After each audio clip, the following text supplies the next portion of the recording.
Hello, Jeff. Hello, Jeff. It's so great to see you. This is Dr. Jeff Feinman, and I'm especially honored to welcome you today at our summit, because our summit today is something which I think is very close to your heart. It's about turning challenges, puppy challenges or dog challenges in general, into pure joy, right?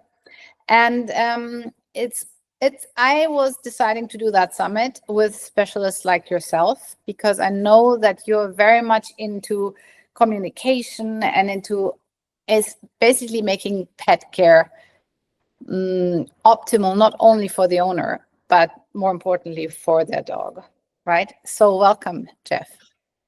Oh, thank you, Peggy, and thank you so much for having me. This is so important because, as we were discussing before, the more of us that live with animals, the more we're going to be conscious and awake and better human beings. Our animals are there to make us better human beings. They are our best teachers. So thank you for having me. Oh, thank you. And actually, you're giving me a very good, that's a very good introduction. You just said our animals are our best teachers. Say a bit more about that. Well, I guess with an open-ended question like that, I would have to start with my first teachers, which were in vet school. Right. And what I realized after vet school through the animals is that what I learned in vet school is not really what the animals need or want. So my main reason for being here is for you to know that there's a different approach. There's a different way to look at living with your animals that will bring you all joy and happiness. And the center of what I learned from Archie, and Archie was my pup that passed away on January 5th. That's Archie. Oh, yes. Oh, wow. Yes, he was beautiful. an Archie. He was a rescue pup. What he brought me was called the happiness protocol. So the happiness protocol is a way of helping your animals work optimally, whether it's behavior, whether it's training, whether it's physiologically. And it's not what we learned in vet school. Right. So it's about joy and happiness and being in the world together, not just about disease names. You're working against the body, you're working against life force, because life force energy is a real thing. We are alive. Our animals are alive because of energy. Yeah. So how do you work with that? Because in my experience, a lot of people own dogs.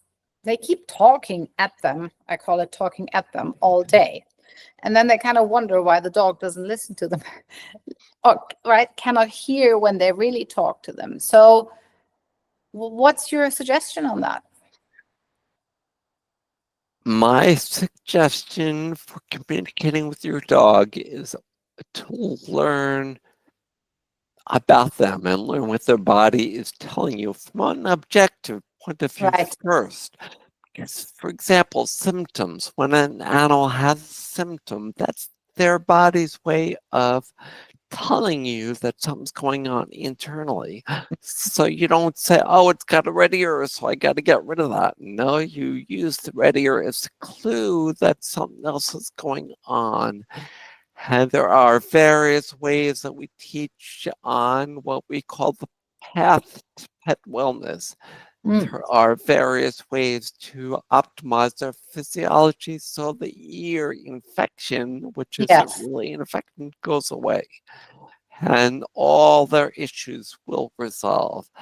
And so interesting. It all comes back to happiness. Because happiness and balance, right? So just sorry to interrupt you, but it's very interesting because I think this is something most dog owners with at least floppy ears experience, right? Is the classical ear infection. So can we make an example of what you're talking about? Sure, I'll give you an example from my upcoming book. A young golden that went to the vet first shots, first required shots. Yes. And gosh, a week or two after the first one, came down with a red, gooby, smelly, and irritated ear. Mm-hmm. Now, conventionally, there was no association between the immune imbalance that the shot created and this. So what we do as vets is we put steroids and antibiotics in the ear, makes the ear infection go away. But the underlying cause was not addressed. So it gets worse and worse and worse. Ear infections Yeah. may keep coming back, or eventually they develop allergies over their entire bodies. And an allergy is a worsening of that imbalance. Right. And that allergy is going to be treated with steroids, with Apoquel, with Yeah. all the new Yeah. drugs. That is the golden retriever that comes into me at 6 years of age with lymphoma or another cancer. Oh, wow. Cancer is the same thing as an allergy or an ear infection. It's an immune imbalance. Balance. So what would you do? What is it you're doing, Jeff, then? Great question. The very first thing that I would do, which is the very first thing I recommend every pet parent do, is look at the diet and look at lifestyle. Are you doing everything that would optimize cellular energy that allows us to live? So that means, are you feeding commercial food? Are you feeding fresh food? Well, we know in people that eating more and more processed food is going to predispose us to all kinds of diseases. Yeah. Yeah. Same thing is true for pets. There's a cartoon once of a holistically oriented pet parent that went to their vet. They ate all fresh foods. They went Yeah. to the vet, and the vet said, "No, all you need is this can in this bag. That's all they ever have to eat." And the pet parent was thinking, that does make sense, but of course they listen to Tell the listen to vet. the vet. Yeah, sure. Because you're a big opinion leader, right? Your profession are the biggest opinion leaders in the category, for sure. When the reality is that the quarterback of every animal's vet care team is you, the pet parent, because you know your pet better than we ever will know. We may know more about what's physiologically going on Yeah. inside, but I promise you, the core of what I teach is how you can know more than your vet. How you will know how to optimize your animal's quality of life better than we as vets can ever do.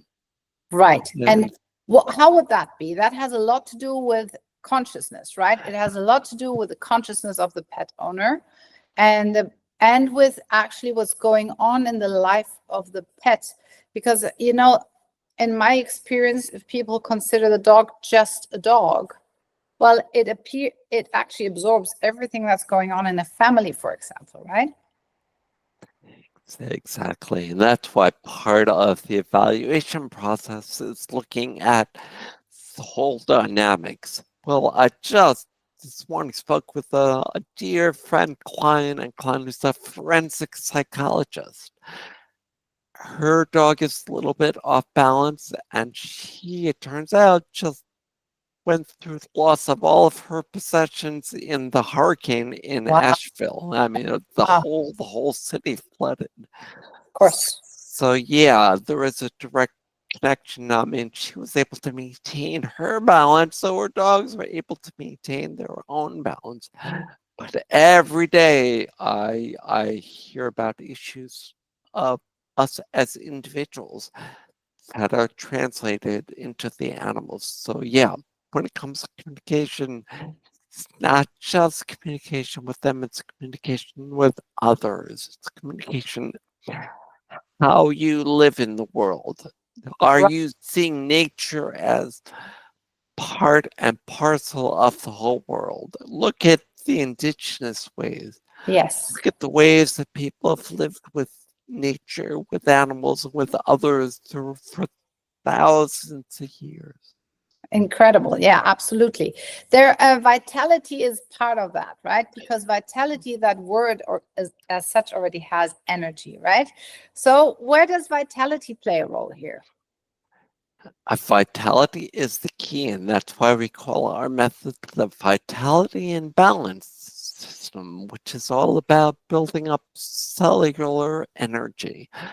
Vitality is a general word, we can interpret it as energetic or whatnot, but I equate vitality and the word energy. And in the body, we know energy as mitochondria.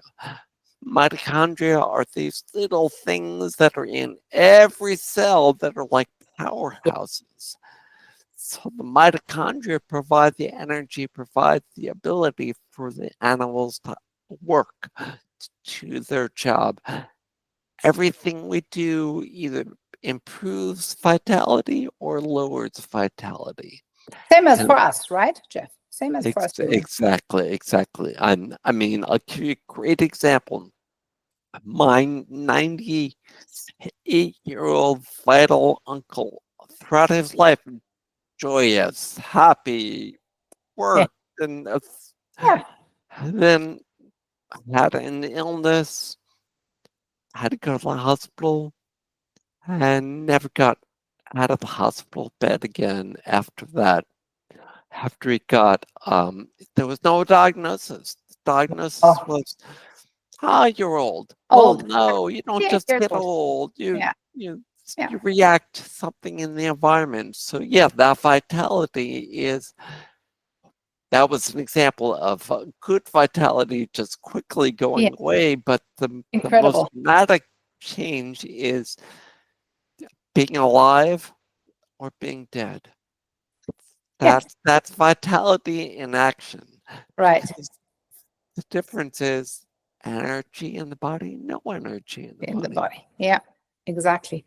So what would you say are the key drivers for this vitality? Because that's not solely nutrition, right? They're all around us. And for animals, for dogs in particular, that vitality comes from joy, comes from purpose, comes from living in the world the way nature intends for them to live in the world. So that may be play, that may be interaction with other dogs, with people, with their favorite foods, that may be using a snuffle mat and sniffing all around. It's living in their purpose. This is the intent of the happiness protocol. Right. To identify what makes them the happiest as individuals, and then to do more of it, and then to use a biomarker called BEAM. If you look back there, BEAM. Oh, BEAM, yes. BEAM and vitality are the keys. I don't know if you noticed BEAM as in the balance beam that we walk, the beam of light coming from the sun, which is energy. Right. BEAM is an acronym for behavior, energy, appetite, and mood. Oh, right. And when we optimize BEAM, and don't worry about the individual symptoms, but worry about optimizing BEAM, then those symptoms will resolve. And that's been proven to thousands of animals, and you can see many of the examples on our forum, Holistic Actions forum. If you just go to Holistic Actions/forum, you'll see many examples of BEAM. Yeah, and one of the things we should do is try and get everybody to learn about BEAM and start to use BEAM, because that will help make their animals as happy and healthy as they can be. As possible.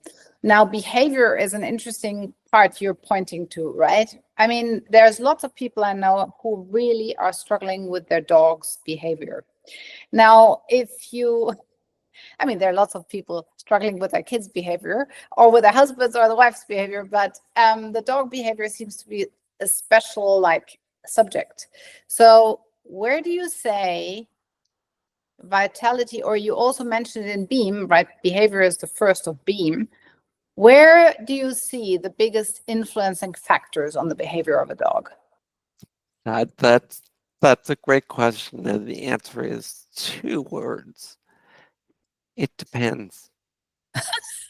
Okay. It depends on the dog because it could be the backstory, Mhm. the way the dog was raised. It could be the diet. It could be the lifestyle. It could be what was done in the vet. It could be stress.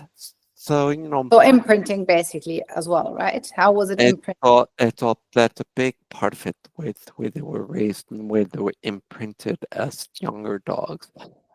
This brings in what's called scientific wellness.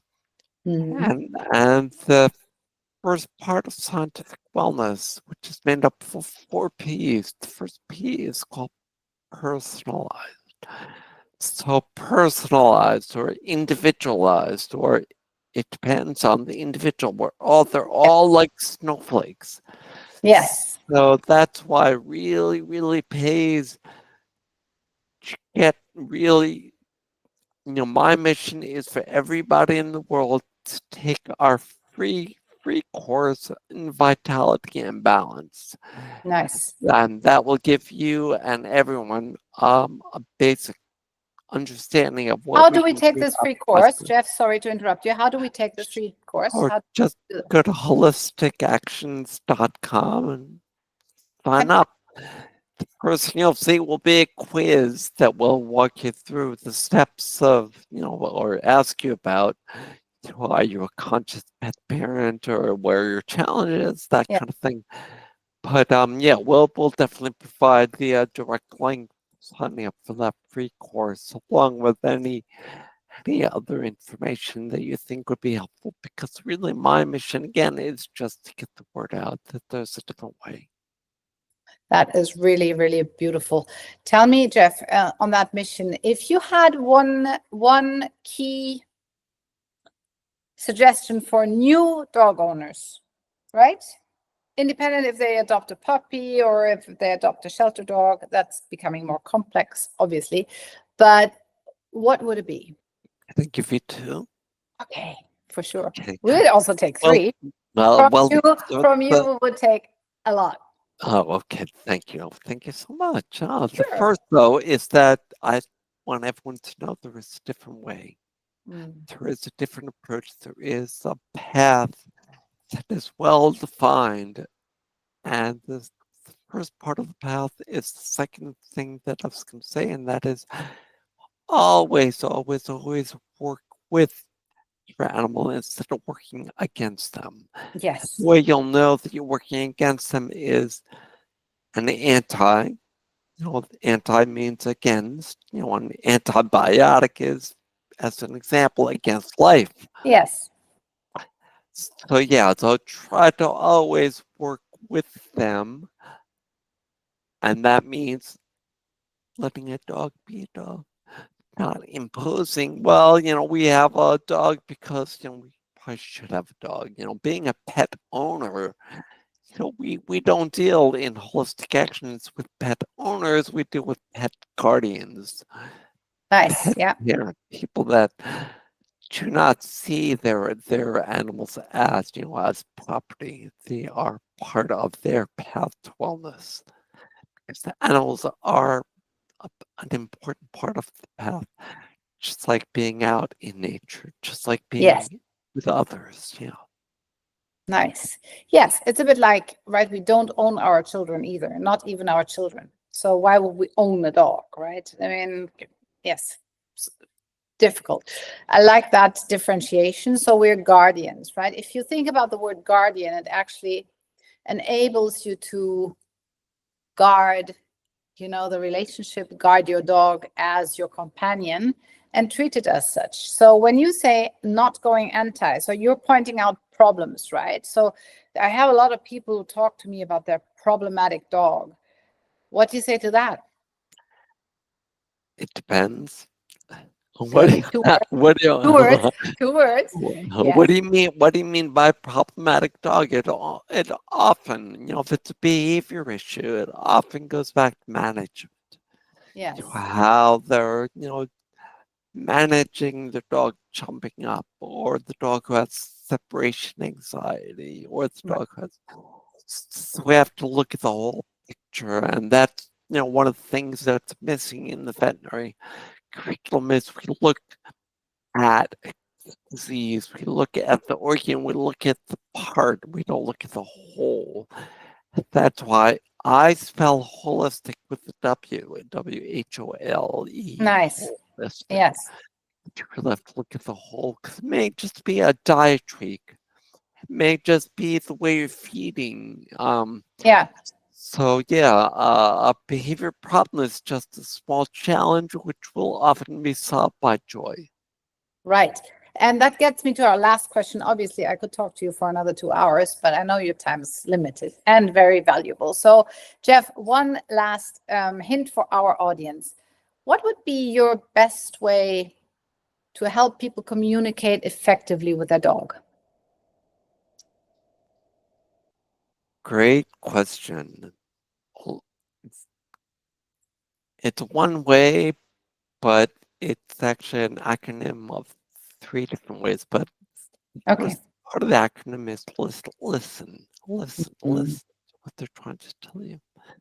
Because when we listen, we're going to intuitively get messages about what's going on, about what they want.